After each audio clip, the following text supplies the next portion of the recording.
তোমার কি এমন জরুরি দরকার পড়ে গেছে যে এই মাঝরাতে কথাটা কই তুইব? হাসতে চিল্লায়েন না, জরুরি কথা আছে দেখে তেমন মাঝরাতে ডাকছি।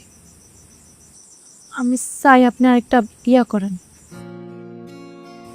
আচ্ছা, তুমি কি মাঝরাতে আমার সাথে মস্কারা করতেছো? আমার ঘরে বউ থাকতে আমি আমার বিয়ে করবো কেন?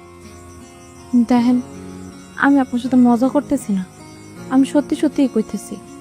আমি চাই আপনি আরেকটা বিয়া করেন। আপনার সাথে আমার সংসার জীবন পাঁচটা বছর চলে। 5টা বছরের মধ্যে আমি আপনার সন্তানাদির মুখ দেখাইতে পারিনি। আপনার জীবনের সবচেয়ে বড় আশাটা আমি পূরণ করতে পারিনি। সেই জন্য আমার কাছে মনে হয়েছে আপনার আরেকটা বিয়া করা উচিত। শোনেন না, আপনি আমার ছোট বোন মাইশারে বিয়া করেন।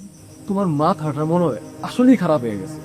মায়ের সাথে তোমার ছোট বই, এটা কি তুমি ভুলে গেছো? হ্যাঁ, তুমি তোমার ছোট বই না তোমার সতীন বানাইতে যেতেছো? আরে বাবা, ও আমার সতীন হইতে যাইব কেন? ও আমার বোন আছে, আমার বোন হয়ে এই বাড়িতে আইব।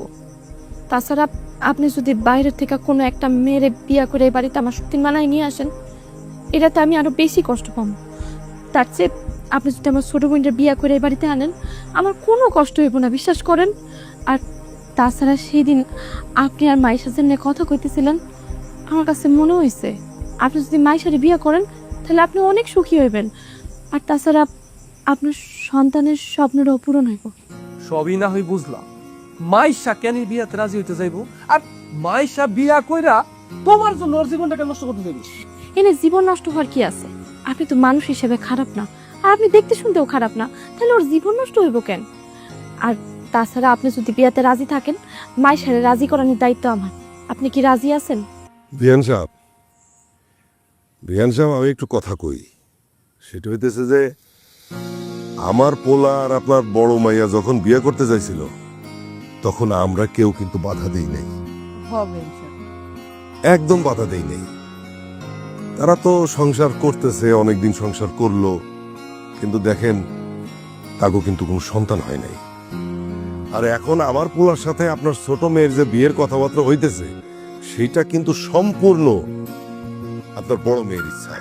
বিয়ের কথা বললেই কি বিয়ে হয়ে গেল নাকি? আর আমি আমার বড় বোনের জামাইকে বিয়ে কেন করব? না বাবু, তুমি আমার এই ব্যাপার নিয়ে কোনো কথা বলবে না। আমি এই প্রস্তাবে রাজি না। বোন, ও আমার লক্ষ্মী বোন, তুই না আমার সব কথা শুনোস। দেখ, তুই তো সতীন হয়ে আমার ওই বাড়িতে যাইবি না, তুই তো আমার বোন, তুই আমার বোন হয়ে ওই বাড়িতে যাইবি। তুই এমন করিস না, তুই তো জানোস আমি কখনো মা হইতে পারবো না। তুই তুই ওই বাড়িতে না গেলে কেউ না কেউ ওই বাড়িতে ঠিকই বউ হয়ে যাইব। আমার অত সুন্দর সাজানো গোছানো সংসারটা আমি আমি অন্য কারোর সাথে ভাগাভাগি করে নিতে পারবো না। বোন, তাকছে তো তুই আমার ছোট বোন, কত রে তো আমি ছোট থেকে কত আদর করে মানুষ করছি, তুই আমার জন্য এইটুকু করতে পারবি না? তুই তুই আমার জন্য এই বিয়াতে রাজি হয়ে যা। তুই অন্তত আমার জন্য আমার সন্তানের একটা মুখ দেওয়ার সুযোগ করে দে। তুই তো জানোস তোর তুলা ভাইয়ের একটা সন্তানের কত শখ, আমি তো সন্তান দিতে অক্ষম। তুই আমার এইটুকু শখ পূরণ করে দে বোন। আমি আমি কথা দিতেছি, আমি জীবনে তোর কাছে কোনোদিন কিচ্ছু চাইবো না। তুই আর বিয়েতে অমত করিস না বোন। মারে, তোর বোন যখন এত কইরা কইতাছে, তোর ভালোই হইব। তোর বাপে থাকলেও রাজি হইতো, তুই আর মানা করিস না। আচ্ছা ঠিক আছে, যেহেতু সবাই এত করে বলতেছে, আমি এই বিয়েতে রাজি। কিন্তু বাবু, বিয়ার পরে আমাকে দুই বোনের মধ্যে যাতে কোনো ঝামেলা না হয়।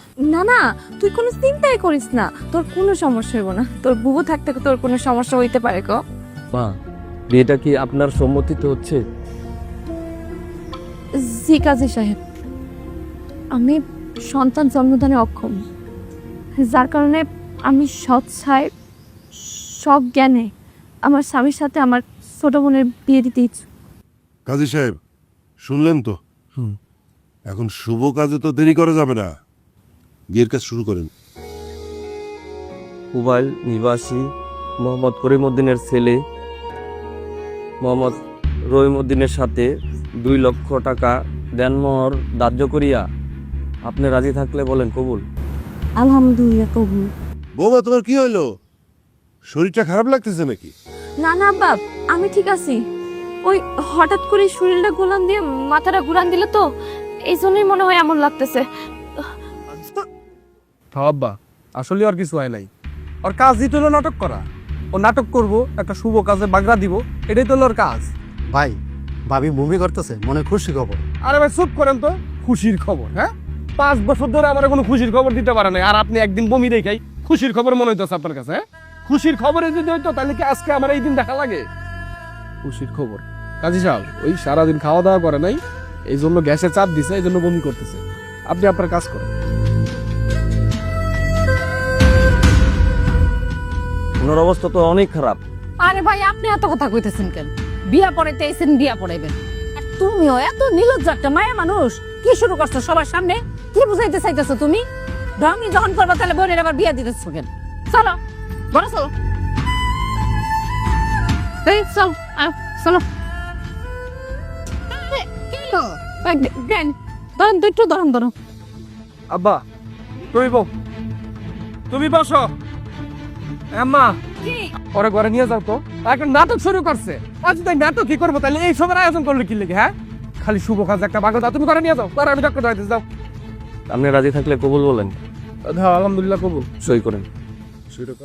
শোনেন না, যা হওয়ার তা তো হয়েই গেছে। এইসব কিছু তো আমি আর খণ্ডাইতে পারবো না, কিন্তু আপনি আমার একটু একটু দয়া করেন, আপনি আমার বোনটা তালাক দিয়া দেন।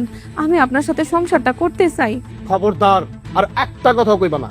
তুমি এসব কি উল্টাপাল্টা কথা কইতাছো? হ্যাঁ, তুমি তো খুব স্বার্থপর আছো। নিজের ছোট বোনের কথা, নিজের ছোট বোনের ভবিষ্যতের কথা একটাবার চিন্তা করতেছো না। ওরে আমি বিয়ে করছি, ও আমার বউ। ওরে আমি স্ত্রীর মর্যাদা থেকে বঞ্চিত করতে পারবো না। এই চলো। শোনেন না, শোনেন না আম্মা, আম্মা তুমি একটু করে বোঝাও না। তুই এখন এগুলো চিন্তা বাদ দিতে, আল্লাহ কয় তো ভালো খবর পাইছো। হ্যাঁ, আমি এখন এই সর্বনাশের প্রতিক্রিয়া কেমনে কি করবো? এখন চুপ থাক, এখন একটু বিশ্রাম নে।